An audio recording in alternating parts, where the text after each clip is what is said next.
말씀을 보며 하나님의 뜻을 깨우침받으며 도전받기를 원합니다.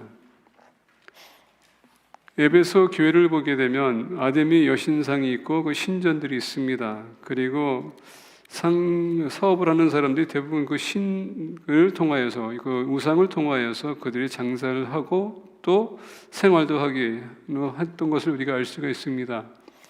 에베소 교회를 우리가 또 얘기하면 또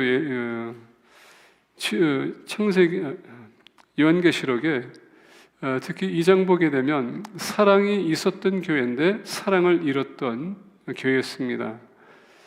열심이 있고 열정이 있고 말씀에 대한 관심이 있고 말씀을 연구하고 말씀을 너무나도 잘 알았는데 사랑이 식었던 교회예요. 우리가 고린도 전서를 보게 되면 우리가 가장 귀한 그리고 큰 은사를 사모하라라고 합니다. 그러면서 14장, 우리가 고린도전서 13장을 보게 되면 그 은사를 가장 좋은 방법으로 사용할 수 있는 것을 가르쳐 주는데 그게 뭐냐면 사랑. 그래서 사랑이 없으면 아무리 우리가 방언하던 말씀을 선포하던 그 아무 소용없다라고 했습니다. 사랑이 참 중요해요. 근데 에베소 교회는 그 사랑을 버렸어요. 그래서 그 버렸다는 단어가 어디서 그들이 잃어버렸는지 버렸다는 단어인데 그것을 보면서 너희들이 어디서 그것을 버렸는지 그것을 다시 되찾으라라고 합니다. 신앙생활이라는 것은 우리가 오랫동안 생활하다 보면 이게 습관화가 돼서 그냥 할 수 있어요. 기도도 할 수 있고 말씀도 우리가 읽을 수 있고 가르칠 수 있습니다. 목회자도요, 오랫동안 목회하다 보면 내가 무슨 말씀을 선포해야 되는지, 어떤 배경을 가지고 선포해야 되는지, 그리고 어떤 구절을 가지고 선포해야 되는지 알아요. 그러다 보니까 여러분들도 마찬가지로 이제 저와 이제 13년 동안 있으면서 제 설교를 들어보면 대충 이제 무슨 내용이 나올 줄 알아요. 그게 뭐냐? 너무 이제 형식화가 됐다는 얘기예요. 그래서 이 말씀에 있어서 현수가 목사가 이렇게 얘기할 것이다. 그러다 보니까 목회자들도 항상 이렇게 개발하는 데에 좀 신경을 써야 될 것 같습니다. 연구도 하고, 그래서 목회자들은 기도하며 연구하며 하나님의 은혜를 구하며, 그러면 하나님 말씀을 보면서 우리 교회인들에게 어떻게 말씀을 전달할 것인가. 근데 여러분, 먼저 내가 말씀을 통해서 은혜 받지 못한다면 어떻게 그 말씀을 은혜스럽게 전달할 수 있겠을까요? 그래서 먼저 내가 좀 변해야 되는 것 같습니다. 근데 여러분, 말씀에 있어 변하는 것은 가장 중요한 게 뭐냐? 하나님 사랑하는 마음이 있느냐 없느냐, 그게 중요한 것 같아요. 그래서 에베소 교회를 보니까 그런 이슈가 있었다는 것을 가르쳐 줍니다. 자, 그러면서 우리가 에베소 인정으로 본 말씀 보기에 앞서서 1장을 보게 되면 우리 모두가 가장 관심이 많고 오늘날 가장 문제가 많은 단어가 나옵니다. 그게 무슨 단어냐면, 여러분들이 만약에 3절과 4절 보게 되면 이렇게 말씀하십니다. 찬송하리로다. 곧 하나님 곧 우리 주 예수 그리스도의 아버지께서 그리스도 안에서 하늘에 속한 모든 신령한 복을 우리에게 주시되, 곧 창세전에 그리스도 안에서 우리를 택하사 우리로 사랑 안에서 그 앞에 거룩하고 흠이 없게 하시려고 그 기쁘신 뜻대로 우리를 예정하사 예수 그리스도로 말미암아 자기의 아들들이 되게 하셨으니, 그 예정이란 단어가 항상 혼란스럽게 하고 오늘날 이 예정론에 있어서 많은 문제들이 있고 토론도 아직도 하고 있습니다. 그 예정론. 여러분, 성경에 있어서 예정론은 구원에 관한 예정론입니다. 오늘 많은 분들이 예정론을 가지고 어떻게 해석하려고 하냐면, 하나님께서 모든 것을 예정했다면 내가 죄 짓는 게 뭐가 그렇게 대수롭냐? 하나님께서 그렇게 예정하셨는데. 근데 예정에 있어서는요, 그건 다 구원 계획과 구원에 있어서, 영원권에 있어서 지금 얘기하는 것이지, 우리의 삶은요, 하나님의 섭리 가운데서 모든 것을 다 허락하세요. 고린도전서를 보니까 우리에게 모든 것은 가하나 모든 것은 유익하지 않다고 했거든요. 우리가 살아가면서 우리에겐 선택의 여지가 있다는 얘기예요. 내가 해야 될 것을 하게 되면 복이 있는 것이고, 해야 되지 말아야 될 것을 하게 되면 그건 나한테 하나님의 진노가 오는 것입니다. 대가를 치른다는 얘기예요. 선한 것을 택하게 되면 하나님 말씀에 의해서 우리가 움직이면은 거기에 따르는 대가가 오는 것이고, 내가 하나님 말씀을 어기게 되면 그 대가가 온다는 얘기입니다. 그건 하나님의 섭리 가운데서 모든 것이 허락이 돼요. 예정은 오늘 보면 우리가 에베소 1장 보게 되면 구원의 메시지였었어요. 그래서 4절과 5절 보니까 곧 창세전에 그리스도 안에서 우리를 택하사 우리로 사랑 안에서 그 앞에 거룩하고 흠이 없게 하시려고 그 기쁘신 뜻으로 우리를 예정하사 예수 그리스도로 말미암아 자기의 아들들이 되게 하셨습니다. 구원에 관한 예정이었었습니다. 여러분 또 우리가 특히 조직 신학이라고 하는데 이제 교리를 보게 되면 예견과 예정이 있습니다. 예견은 foreknowledge라는 단어 쓰고요. 예정은 predestination이라는 단어 씁니다. 오늘 본 말씀 보게 되면 예정은 predestination이에요. 자, 우리가 하나님의 그 관점에서 모든 것을 보게 되면 하나님은 영의 하나님이세요. 하나님은 영원하신 분입니다. 그분은 시간의 개념이 없어요. 우리는 시간 안에 있지만은 하나님은 시간 바깥에 있습니다. foreknowledge라고 하는 것은 뭡니까? 모든 것을 다 아신다는 얘기예요. 내가 몇 월 며칠 날 내가 태어날 것도 알고 계셔요. 내가 몇 월 며칠 날, 몇 년에 몇 월 며칠 날 내가 죽을 것도 알고 계십니다. 그건 foreknowledge예요. 전지하신 하나님께서는 모든 것을 아십니다. 근데 예정은 뭔가? 그 안에서 하나님께서는 우리가 창세전서부터 이미 하나님께 창조하기 전에 벌써 이미 아담과 하와가 죄를 범할 것을 알고 있었습니다. 그리고 그들이 타락하고 그들이 영원히 죽을 것도 알고 계셨어요. 그 예정은 뭡니까? 그 foreknowledge 안에서 하나님께서는 우리를 보시고 언젠가 예수님께 오셔서 예수님께서 십자가도 돌아가시고 그리고 부활하셔서 승천하시는 그 관점에서 복음을 전해서 그 복음 받아들일 사람을 벌써 이미 예정하셨다는 얘기예요. 하나님 다 아십니다. 그래서 여러분 우리가 말씀드린 것처럼 하나님의 섭리 가운데서 모든 것이 다 허락이 돼요. 대가는 치러야 됩니다. 그러나 하나님께서는 또 어떻게 합니까? 우리가 알고 있어요. 우리가 미래도 알고 있습니다. 제일 것도 다 알고 있어요. 그런데 하나님께서는 그 와중에 또 우리를 구원하기 위해서 독생자 예수 그리스도를 보내셨다는 얘기입니다. 그래서 믿는 사람들을 예정해서 택하사 우리를 영생을 주시고 하나님의 자녀가 되게끔 했다는 얘기예요. 그래서 예정이라는 것을 가지고 여러분들의 죄의 삶을 적용하려고 하지 마세요. 하나님 앞에 핑계를 돌리지 말라는 얘기입니다. 책임은 우리에게 있다는 얘기예요. 그래서 우리는 선택의 여지가 있다는 것입니다. 하나님을 선택하게 되면 주님의 복음을 우리가 받아들이게 되면 영생이 있는 것이고 내가 거절하게 되면 나는 어차피 저주받은 사람이기 때문에 그냥 그 결과를 우리가 보는 겁니다. 자, 이 말씀을 이렇게 배경을 보면서 22절과 23절 보게 되면 1절에 또 만물을 그 발 아래 복종하게 하시고 그를 만물 위에 교회의 머리로 삼으셨느니라. 교회는 그의 몸이니 만물 안에서 만물을 충만하게 하시니 이에 충만함이니라. 자, God placed all things under his feet, appointed him to be head over everything. 자, 주님이 모든 것을 다 다스리십니다. 그러면서 뭡니까? 만물 위에 교회의 머리로 삼으셨는데, 그러면 여러분 교회의 몸은 누굽니까? 바로 우리예요. 그래서 우리가 고린도전서를 보게 되면 우리 교회가 한 몸이라고 하면 지체라고 해서 여러 지체가 있다고 그러지 않습니까? 다 여러분들이 그 지체예요. 우리가 한 몸을 만드는 겁니다. 그러면서 교회는 그의 몸이니 만물 안에서 만물을 충만하게 하시니 이 충만함이니라. 자, 교회는 여러분 사실겠다면 하나가 되어야 된다는 얘기예요. 그래서 하나님께서 예정하시고 하나님께서 여러분들 foreknowledge로 여러분들을 프리데스티네 가지고 예수 그리스도의 복음을 듣게 해서 영접하게 해서 여러분들 지금 하나님의 자녀를 만들어서 교회를 세웠다는 얘기예요. 그러면 교회는 한 몸이라면 찢어나갈 수 없다는 얘기입니다. 그 전제에서 오늘 2장에 들어가는 겁니다. 그는 허물과 죄로 죽었던 너희를 살리셨도다. 그 얘기예요.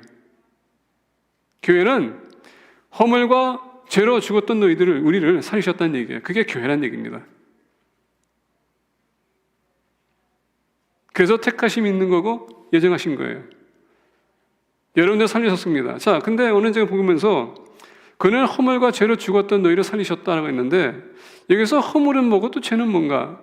죄라는 것을 우리가 알다시피 또 할마티라고 합니다. 죄는 우리가 원죄라고 했을 때 아담으로 인해 입은 죄가 있어요.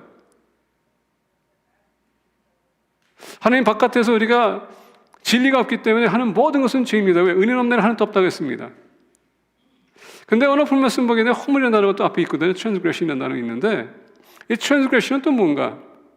여러분 죄는 내가 하나님 몰랐었을 때 죄라고 칠 수 있지만은 예수님 안에서 우리가 또 죄가 있거든요. 우리가 죄가 있거든요. 근데 죄는 내가 그것을 죄라는 것을 알고 있었는데 의도적으로 짓는 죄가 트랜스그레션, 이게 허물이에요. 죄를 알고 있음에도 계속 반복하면서 짓는 죄가 바로 트랜스그레션이 허물이라는 얘기입니다. 주님 바깥에서는 계속해요. 책임을 물어본 사람이 없기 때문에. 그러다 보니까 주님은 우리를 거기에서 살리셨다는 얘기예요. 그러다 보겠습니다.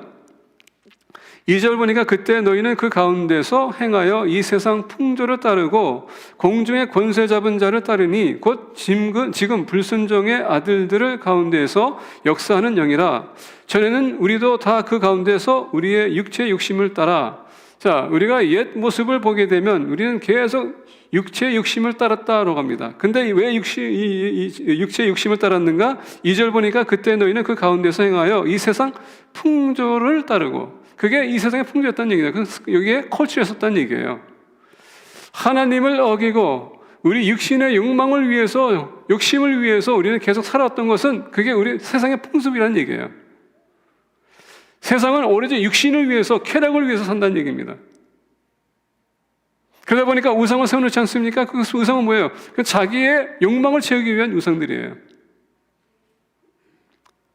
우리가 아다시피 아프로디스 여신은 뭡니까? 피티리티 여신, 사랑의 여신. 다양한 신들을 보게 되면 결론적으로 우리의 욕망을 채우기 위해 했던 그런 우상들이거든요. 그게 세상의 풍조를 이기는 겁니다. 그것을 우리가 그동안 따라왔다는 얘기예요. 근데 왜 지금 2절 보니까 이 풍조를 따르고 공중의 권세 잡은 자를 따르니 곧 지금 불순종의 아들들 가운데에서 역사는 영이라. 이 영이 누구를 얘기하는 겁니까? 사탄, 떨어졌던 이런 타락한 천사들, 그들이 잡아서 어떻게 합니까? 지금 세상에 있는 모든 사람들을 지배해서 세상의 풍조를 따르게끔 한다는 얘기예요. 그래서 우리가 이 에베소서 6장 12절 보게 되면 우리의 씨름은 혈과 육을 상대하는 것이 아니요 통치자들과 권세들과 이 어둠의 세상 주관자들과 하늘에 있는 악의 영들을 상담이라. 지금 우리가 살아가는 이 세상에서는 지금 사악한 영들의 지배를 받고 있어요. 예수님 영접하는 순간서부터 우리가 예수님 하나님의 제자가 됐죠. 그럼 우리는 영적 전투를 치르고 있습니다. 계속 공격받고 있어요. 그리고 사단은 전략이 뭡니까? 우리를 죄를 범하게 해서 하나님 멀리 가는 것은 그의 전략이에요. 근데 오늘 1절 보니까 그는 허물과 죄로 죽었던 너희를 살리셨도다. 자, 아까 얘기했듯이 에베소 2장 1장에서 2장 보게 되면 지금 교회가 어떻게 우리가 하나가 될 수 있을까? 중요한 건 뭔지 아십니까? 그래 다 죄인이라는 것을 알아야 된다는 얘기예요. 교회가 하나가 되기 위해서는 우리가 다 죄인이라는 것을 알아야 돼요. 왜 우리가 알아야 될까요? 죄인이라면 우리는 좋은 게 하나도 없거든요. 좋은 게 하나도 없다 보면 우리가 서로 싸울 필요가 없어요. 서로 비난할 필요도 없습니다. 가슴 얘기할 필요도 없어요. 다 죄인인데. 오늘날 교회의 분열 중에서 하나가 뭡니까? 사람이 허물 잡고 계속 하다 보니까 왕따시키고 소외시키고 헛듣고 목회자가 설교 어떻게 한다느니 누구는 기도 어떻게 한다느니 이런 얘기를 우리가 계속 허물을 가지고 얘기하지 않습니까? 근데 하나님께서 뭐라고 했어요? 1절 보니까 허물과 죄로 죽었던 너희를 살리셨다라고 했습니다. 예전에 우리가 쫓아갔던 것이 세상의 풍조가 뭡니까? 그런 걸 요구하는 것을 요구했는데 우리가 그 쫓아갔기 때문에 우리가 서로 헛듣고 죽였는데 야고보서 보니까 뭐랬습니까? 우리가 얻지 못하면 우리가 살면서 다툼은 왜 있는가? 얻지 못하기 때문에 세상의 욕망 때문에 그게 세상의 풍조거든요. 따르고 공중의 권세 잡은 자들을 따랐으니 지금 그런 영적인 사악한 영들에게 지배받아서 계속 그것을 우리가 쫓아갔다는 얘기예요. 그러다 보니까 우리가 아직도 거기에 지배받고 있다면 교회는 쓸 수가 없습니다. 왜? 사단은 교회를 깨뜨리는 게 그의 사역이기 때문에. 그게 사명이에요. 어떻게 해서라도 한 영혼이라도 지옥으로 이끌고 가기 위한 그 목적. 전에는 우리도 다 그 가운데서 우리 육체의 욕심을 따라 지내며 육체와 마음에 원하는 것을 하여 다른 이들과 같이 본질상 진노의 자녀였더니 근데 우리를 살리셨다. 교회가 하나가 되기 위해서 다른 사람의 죄를 여러분 파헤치려고 하지 말고요. 드러내려고 하지도 말고 지목하려고 하지도 말고 그 얘기를 하지 말라는 얘기예요. 왜 주님께서 우리 용서했는데 왜 우리가 그것을 가지고 얘기해야 돼? 우리가 내세울 게 아무것도 없는데, 다 죄인이었었는데, 주님 바깥에서 다 죽었던 자들이었었는데, 이제 우리 예수님 안에서 우리가 영생을 얻었는데, 새 생명 얻었는데, 그걸 가지고도 살기 얼마나 힘들어요. 계속 공격받고 있는데 왜 우리가 서로의 허물 가지고 헐뜯는지. 그래서 교회가 분열이 생기는 겁니다. 우리는 죄를 덮고 용서하고 허물을 덮어주고 용서하고 품는 공동체가 되어야 된다는 얘기예요. 두 번째 좀 보겠습니다. 이 말씀까지 여러 가지가 있는데 제가 지금 포커스하는 것은 세 가지이기 때문에 포커스만 하겠습니다. 교회가 하나가 되기 위해서 긍휼이 풍성하신 하나님이 우리를 사랑하신 그 큰 사랑을 인하여, 하나님이 그 사랑을 인하여서라는 말씀이 있습니다. 하나님이 언제 우리 사랑했다고요? 마태복음 우리가 로마서 5장 8절 보니까 우리가 원수 되었을 때 하나님께서 어떻게 했다고요? 우리를 사랑하셨다. 어떻게? 예수 그리스도를 그의 죽으심으로 인해서 그 사랑을 증명하셨다라고 합니다. 그러면서 오늘 본 말씀 5절 보니까 허물로 죽은 우리를 그리스도와 함께 살리셨고 너희는 은혜로 구원을 받은 것이라. 자, 여기서 보니까 여러분, 너희들은 은혜로 구원을 받았다고 했어요. 이 말씀에 가로로 보게 되면 믿음이라는 단어가 없습니다. 그렇죠? 하나님의 은혜가 나타났기 때문에 우리가 구원받은 거예요. 구원은 하나님의 은혜로 인해서 온 것이라는 얘기예요. 그 은혜는 뭡니까? 우리를 불쌍히 여겼기 때문에, 받을 만한 자격이 없는 사람들 받을 때 영원히 지옥으로 떨어지는데 불쌍한 마음으로 자비를 베풀기 위해서 은혜를 나타내는 것이고, 그 은혜로 인해서 우리가 구원을 받은 것이라는 얘기입니다. 여기 더 보겠습니다. 6절 보니까 또 함께 일으키사 그리스도 예수 안에 함께 하늘에 앉히시니. 자, 함께 일으키사. 자, 죽은 자들을 어떻게 했다고? 예수님을 통하여서 우리가 구원받았어요. 그렇죠? 은혜로 인해서 우리가 구원받은 것입니다. 자, 그러면서 함께 일으키사 그리스도 예수 안에서 함께 하늘에 앉히시니. 자, 하는 주님과 함께 같이 앉는 게 아니라 주님 안에서 앉히셨다라고 합니다. 다시 얘기한다면 주님 안에서 우리가 하늘에 있는 거예요. 하늘에 들어갈 수 있다는 얘기예요. 앉히셨다는 겁니까? 우리가 힘을 얻을 수 있다는 얘기입니다. 우리가 영원히 이 세상에 수고하고, 우리가 고단히 수고하고, 먼 여행을 우리가 떠나서 이제 어떻게 합니까? 하늘에 들어가는 순간에 우리는 거기서 힘을 얻을 텐데, 그 힘이 왜 왔다고요? 주님 안에서. 세상에서는 여러 가지 방법의 구원의 하늘나라 가는 길이 있다고 합니다. 근데 오늘도 보니까 주님 안에서만 그게 가능하다고 해요. 왜냐하면 주님께서 여러분들 저를 구원하기 위해서 십자가 지셨기 때문에, 세상에서는 우리가 우리의 힘으로 열심을 다해서 선한 일을 베풀면서 우리가 살면은 우리가 천국 갈 수 있다고 주장합니다. 근데 예수님 바깥에서 다 죽었는데, 다 송장인데 무엇을 할 수 있을까요? 죽은 사람은요, 움직일 수 없습니다. 말할 수도 없어요. 주님 바깥에서 모든 사람들은 다 죽었습니다. Cannot do anything. 그 사람은 누가 일으켜 세우지 않는 한 세울 수가 없는 것이 죽은 사람이에요. 근데 주님께서 우리를 살리셨다. 우리를 끌어내셨다. 그래서 6절 보니까 함께 일으키사 그리스도 예수 안에서 함께하는 하늘에 앉히시니, 이는 그리스도 예수 안에서 우리에게 자비하심으로써 그 은혜의 지극히 풍성함을 오는 여러 세대에 나타내려 하심이라. 그러면서 우리가 8절과 9절은 너무나도 잘 아는 말씀인데요. 너희는 그 은혜에 의하여 믿음으로 말미암아 구원을 받았으니. 자, 여기서 보니까 이제는 은혜에 의하여 믿음으로 말미암아 구원을 받았다라고 합니다. 은혜가 없이는 여러분 믿음이 없다는 얘기예요. 은혜가 나타났기 때문에 여러분 우리가 믿음이 생겼다는 얘기예요. 복음이 선포되지 않는 한 우리가 뭘 믿겠습니까? 은혜는 뭡니까? 그 복음, 예수님이 우리를 위해서, 우리 살리시기 위해서 십자가에 지시고 돌아가시고 부활하셨다는 그 복음이 우리에게 전달됐기 때문에 믿는 사람에게는 영생이 있는 거거든요. 그게 바로 은혜가 왔기 때문에, 은혜가 입혀졌기 때문에 우리가 믿을 수 있었다는 얘기예요. 그래서 어떤 면에서 보게 되면 많은 분들이 그런 얘기하는데, 믿음은 선물이다. gift. 은사라고 하는 사람들이 있어요. 왜? 은혜가 먼저 왔기 때문에.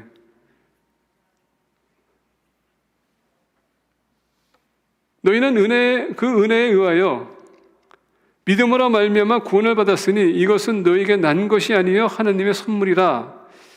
9절 이제 포커스하기 원합니다. 행위에서 난 것이 아니니 이는 누구든지 자랑하지 못하게 함이라.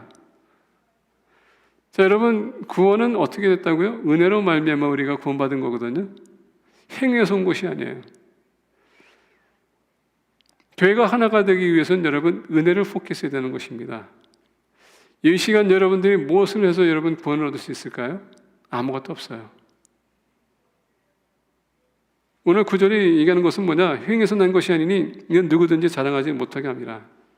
자, 오늘날 교회의 또 문제점이 뭡니까? 가장 많이 느끼는 것은 뭐냐면, 제가 한국의 본당 지구촌교회에 갔었을 때에 어떤 선교사님을 만났어요. 그 선교사님이 이 얘기 저 얘기 하다가 어느 교회에서 선교 보고 좀 해달라고 해서 그분이 갔다가 거기서 너무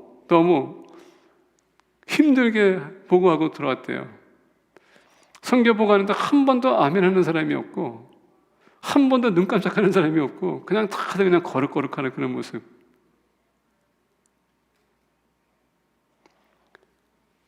근데 더 힘들었던 것은 뭐냐면은 그 선교사님이 이제 선교 보고 하려고 이제 일찍 가가지고 자리에 앉아서 기도 막 하는데 어떤 분이 오셔가지고 툭툭 치더래요. 그러니까 이렇게 기도하다 말고 이제 방에다 가지고 눈 떴더니 그건 내 자리인데요. 내가 거기 몇 년 동안 앉았던 자리인데요. 오늘날 교회 여러분 이거 잘 들으셔야 돼요. 여러분들이 교회 오래 다녔다고 여러분들의 권한은 없어요. 성도가 와서 그 자리에 앉으면 여러분 피해서 앉으면 돼요. 언제 그 자리가 여러분들의 자리가 됐습니까? 그런 얘기 할 수 있어요. 내가 20년 동안 거기 있으면서 내가 공을 들였고 내가 기도했고 여러 가지 했는데 헌금까지 내가 했는데 내가 그 자리가 내 자리라고 할 수 있는데 언제 여러분 그 자리가 여러분들의 자리가 됐습니까? 오늘 이건 뭡니까? 오늘 교회 안에서 보게 되면 텃세라는 게 참 심한 것 같아요.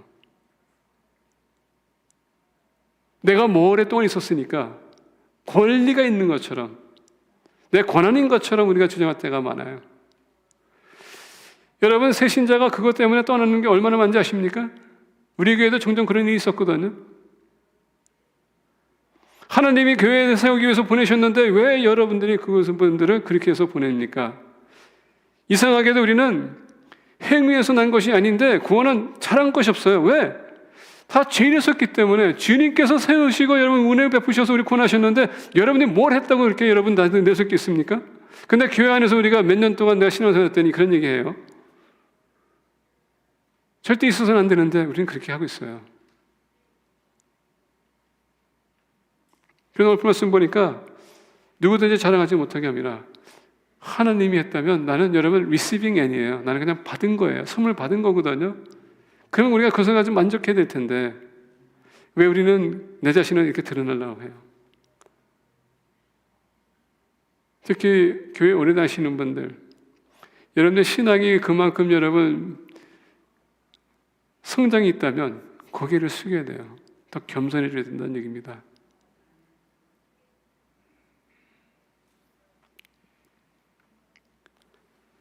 10절 보니까 우리는 그가 만드신 바라 그리스도 예수 안에서 선한 일을 위하여 지으심을 받은 자니 이 일은 하나님이 전에 예비하사 우리로 그 가운데서 행하게 하려 하심이라. 우리는 그가 만드신 바라.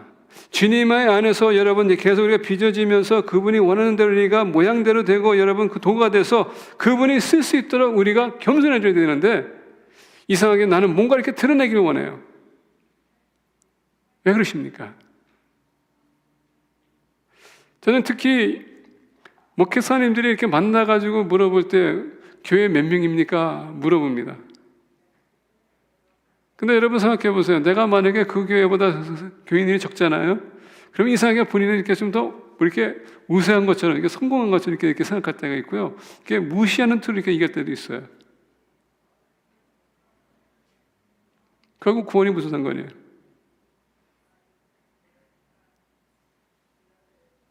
어떤 신학교 나왔고 어떤 신학교 나왔다 얘기하면 보통 어느 신학교 나왔고 명문 신학교 나왔다 그러면 근데 그분 이상하게도 그 사람이 이렇게 우세인 것 같아.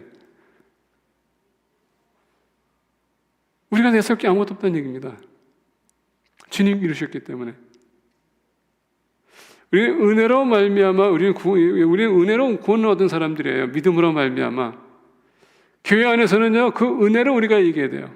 그러면 여러분, 우리는 은혜를 이기는 건 뭡니까? 사람이 이겼을 때 여러분의 겸손한 마음으로 품고 용서해주고 여러분 우리가 힘이 되어주고, 그러다 보니까 사랑해주고 권면을 칭찬해주고,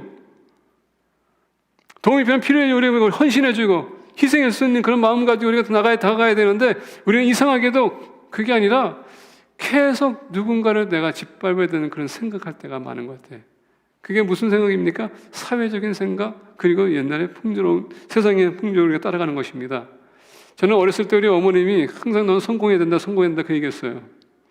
가만히 보니까 성공이라는 단어도 모르면서 성공해야 된다는 얘기를 했는데, 지금 와서 보니까 성공이 아니야. 목회자가 여러분 사역은 뭡니까? 섬기는 사역이거든요. 성공한 세상의 사람은 지시하는 게 성공한 사람이에요. 우리가 좀 겸손해야 될 필요가 있습니다. 그래서 교회가 우리가 하나가 되기 위해서는 하나님의 은혜를 생각해야 돼요. 은혜 아니면 우리가 살 수 없다고 하면서 왜 우리는 아직도 내가 살아있는 것처럼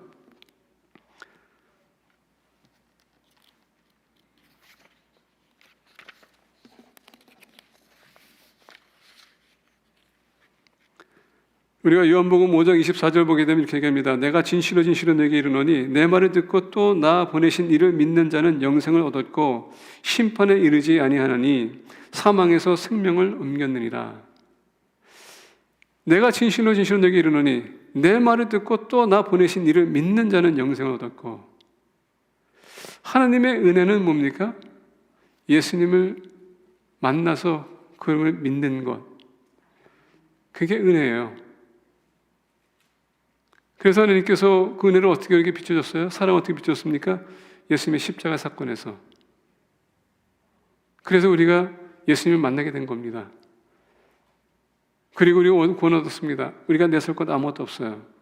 자, 그러면서 이제 우리 교회 보게 되면 우리 권사님도 계시고요, 우리 안수집사 두 분도 계시고요, 이제 서리집사도 계십니다. 목회자들도 있어요. 우리는 다 섬김의 자세이거든요. 여러분들이 내세울 것 아무것도 없어요. 주님께서 허락하시면 되는 거고 허락하시지 않으면 안 되는 겁니다. 그렇다면 뭡니까? 주어진 그 안에서 여러분들이 최선을 다하면 되는 겁니다. 다른 사람 보지 마세요. 다른 사람 평가하지도 마세요. 만약에 그 사람이 여러분 좀 부족해 보입니까? 가서 도와주세요. 그게 은혜 받은 사람들이 해야 될 자세입니다. 세 번째 오늘 본 말씀 보겠습니다. 14절부터 16절 보게 되면 그는 우리의 화평이신지라 둘로 하나를 만드사 원수된 것 곧 중간에 막힌 담을 자기 육체로 허시고 법조문으로 된 계명의 율법을 폐하셨으니 이는 이 둘로 자기 안에서 한 세 사람을 지어 화평하게 하시고 또 십자가로 이 둘을 한 몸으로 하느님과 화목하게 하려 하심이라 원수된 것을 십자가로 소멸하시고. 자, 세 번째 보니까 오늘 본 말씀을 통하여서 우리가 교회가 하나가 되기 위해서는 주님의 화목 안에 우리가 거해야 된다는 얘기예요. reconciliation이라는 것은요, 다시 화합할 수 있는 것을 얘기하는 겁니다. 오늘 본 말씀을 우리가 보면서 교회 안에 왜 분열이 생기는가? 14절 보면 이렇게 얘기해요. 우리의 화평이신지라, 그는 우리의 화평이신지라 둘로 하나를 만드사 원수된 것 곧 중간에 막힌 담을 자기 육체로 하시고. 예전에 여러분 그 담이 있었습니다. 하느님과 우리의 관. 그게 죄의 담이 있었다는 얘기예요. 그걸 허무셨다는 얘기입니다. 그래서 우리가 하나가 됐어요.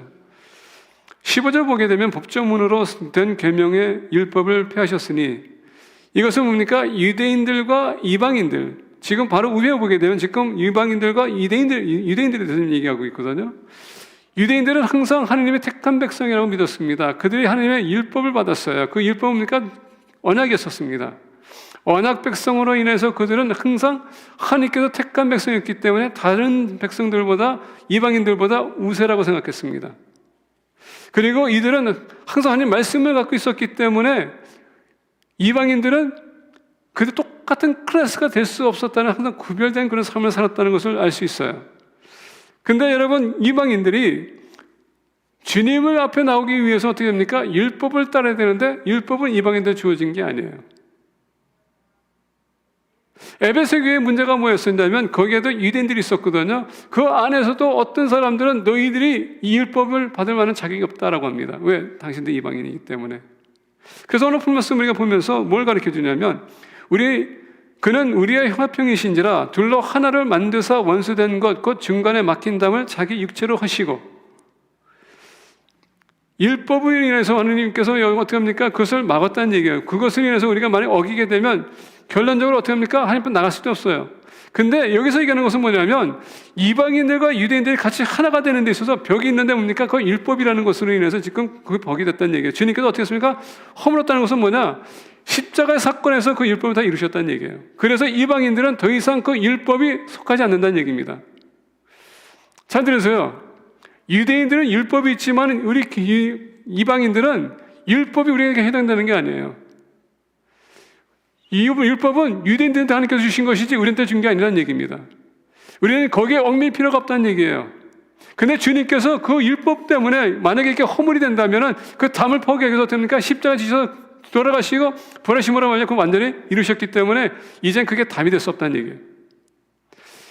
예수님을 믿는 유대인들도 이제는 그 율법이 이제는 무효가 됐고, 마찬가지로 율법이 없는 우리도 이제는 그 율법이 무효가 됐다는 얘기예요. 그래서 우리가 하나가 되는 것. 그렇다면은 15절 보니까 법조문으로 된 계명의 율법을 폐하셨으니 이는 이 둘로 자기 안에서 한 세 사람을 지어 화평하게 하시고, 이제 주님 안에서 우리가 하나가 됐다는 얘기입니다. 복음, 하나님의 은혜, 또 오늘 그 복음을 해서 우리가 하나가 됐거든요. 그러면서 이제 16절 보니까 또 십자가로 그 이 둘을 한 몸으로 하나님과 화목하게 하려 하심이라 원수된 것을 십자가로 소멸하시고, 예수님께서 십자가 지시고 돌아가시고 부활하시고 승천하심으로, 여러분 우리가 알다시피 주님께서 돌아가실 때 휘장을 찢지 않았습니까? 이제는 우리 모두가 하나님 앞에 나갈 수 있다는 얘기예요. 자, 우리도 이상하게 나도 모르게 우리가 우리 삶을 보게 되면 나도 모르게 내가 바리새인 역할을 할 때가 많습니다. 그 바리새인의 역할이 뭔지 아십니까? 나도 모르게 기도는 얼마큼 해야 됩니다. 어떤 자세를 가지고 해야 됩니다. 말씀을 읽을 때는 내가 몇 시 해야 됩니다. 그리고 어떤 자세를 가지고 내가 말씀 읽어야 되고, 우리가 여러분 플랜이 딱 있어요. 그렇게 해야지만은 그게 하나님 우리가 바르게 만날 수 있습니다.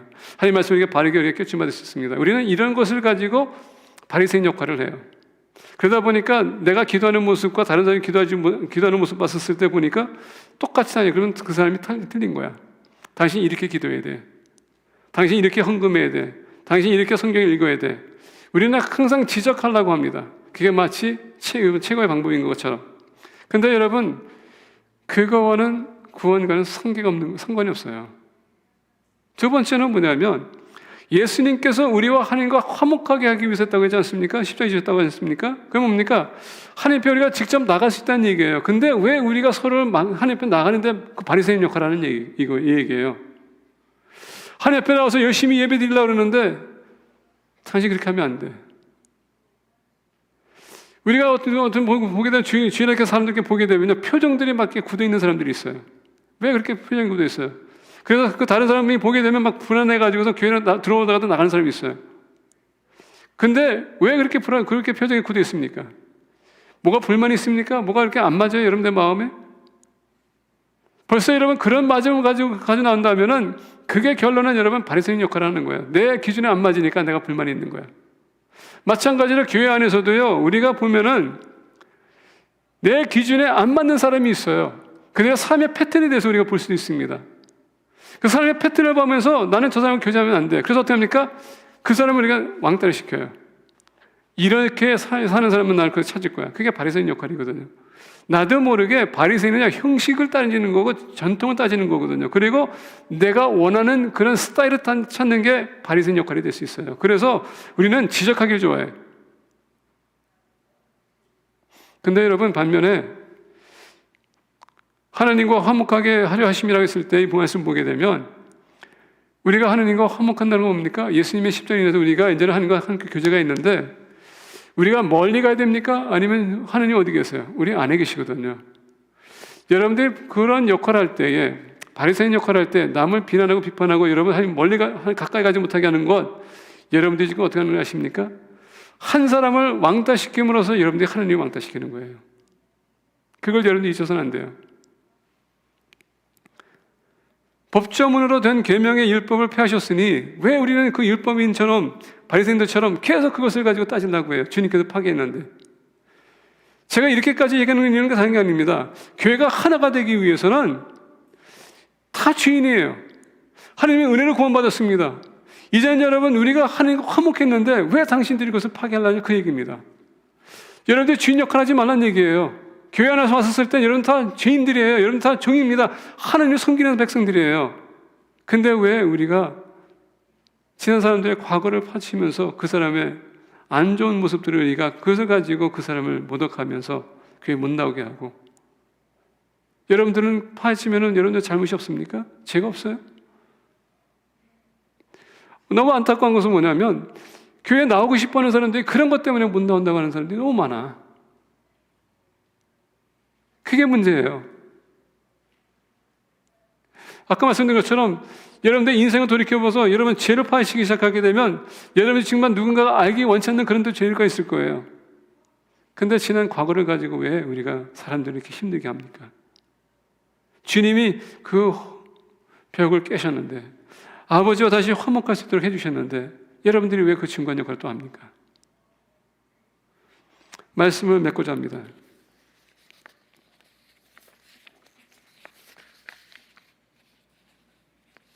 빌립보서 3장 20절 보면 이렇게 얘기합니다. 그러나 우리의 시민권은 하늘에 있는지라 거기로부터 구원하는 자 곧 예수 그리스도를 기다리느니.